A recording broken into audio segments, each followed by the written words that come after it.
Details on your mobile device, you SMS the keyword SWEET to 33650. It'll cost you R1.50 and your free SMSs don't apply. And voila, this could be dessert this evening. Is that us? Why don't you take it to the guests? Oh, I don't even want to take this to the guests. I don't want to take this to you guys. I'm sorry. I love you all, but ta-da. That looks delicious. Amazing. Oh my gosh, so decadent. See, you can dish up, dude. Thank you.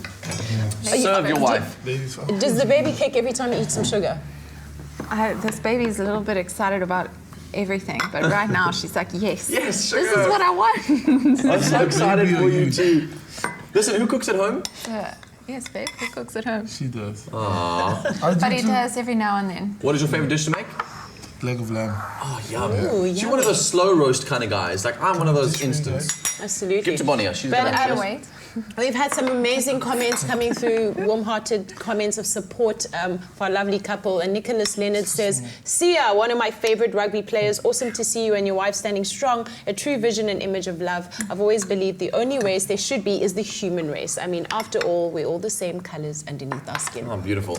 It's nice to see positive comments come through, but I've also seen a lot of people who are very negative about the space. I'm so dying to understand the difference between my choice and what is, objectively speaking, something that is racist. I still can't figure that out. I know a lot of white friends of mine who say like, oh, I've never kissed like a black girl. I've never found myself attracted to somebody of another race, and I still don't understand where that line is drawn between racism and preference. Right. I don't think there's anything wrong with preference. Right. I just think that if you meet another human being, another soul that you connect with, and you do fall in love with them, and then you decide you can't be with them because they're a different race from you, I think then you're Then you know that on. line is clear. Yeah, then you're conditioned in ways that are affecting your present decision. A lot of it has to do with conditioning. If you're conditioned growing up that you shouldn't date people who look like that, or people who look like that are inferior to you, then So what's your advice? How do we all self-reflect? Like, how do we self-reflect as people, as individuals who might not recognize the racist tendencies we may have internally based on our upbringings, based on all that stuff, which is not objective, it's not overt,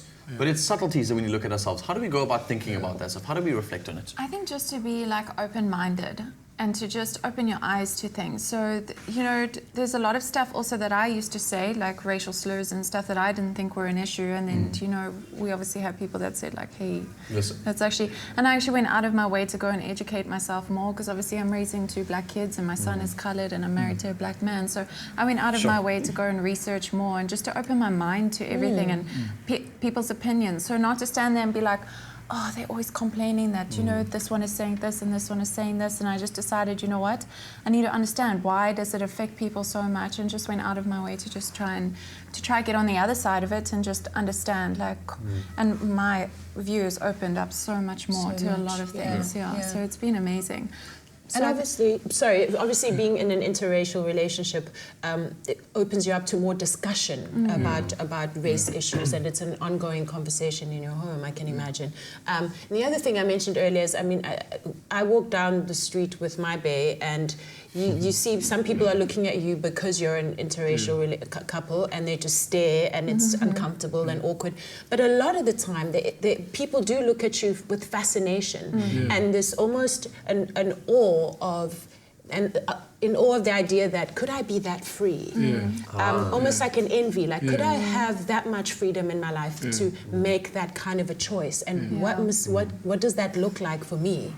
So it's also inspiring on many levels. So Sia, what are your thoughts around this? Because one thing that I know you at home are probably thinking something very similar about these things. You mentioned this now about experiencing other people's viewpoints and worldviews. A lot of people say like, oh no, I don't like this person because we don't share the same culture. We're very culturally different and therefore we couldn't be together. How does one go about experiencing other cultures? How invested should we be in experiencing cultures of people that are different to us? I think that's where it all starts and makes us a better country at the end of the day, for you understanding someone else's culture. For me, coming from the township and then going to an English school was obviously a huge cultural shock for me.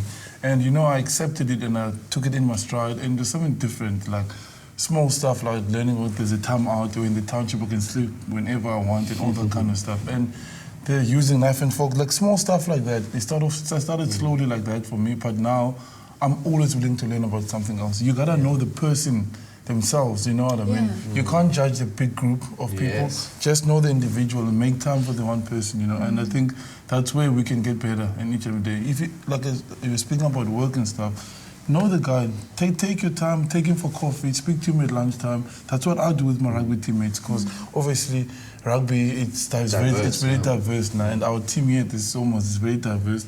I take a moment and I get to know the guy next to me. And I'm telling you, you'll get to know the person better. You might not like them, but now you'll know why they do certain things. Yeah. Then you'll play for them more, and you work better with them at work as well, and you feel more comfortable. You don't feel so threatened by it. It feels like I now understand it, Yeah. so I can be more sympathetic, empathetic to the circumstances. Absolutely. I love that. And also, I think it's important to note that it also is racist to say to someone, "You're not like the other blacks. I like you because you're not like the other blacks. You're not like the others." Oh, you're a good black. Yes. You're such a good wow. black guy. So I think stuff like Listen, that, people need to be I aware think this of. race conversation's got you at all home, like on your social media accounts, going crazy, and are having lots of the chats. But a quick little comment from you two. Please tell me, do you have a name for the little girl? Oh, no. Have you named her yet? We open to any names. Yeah.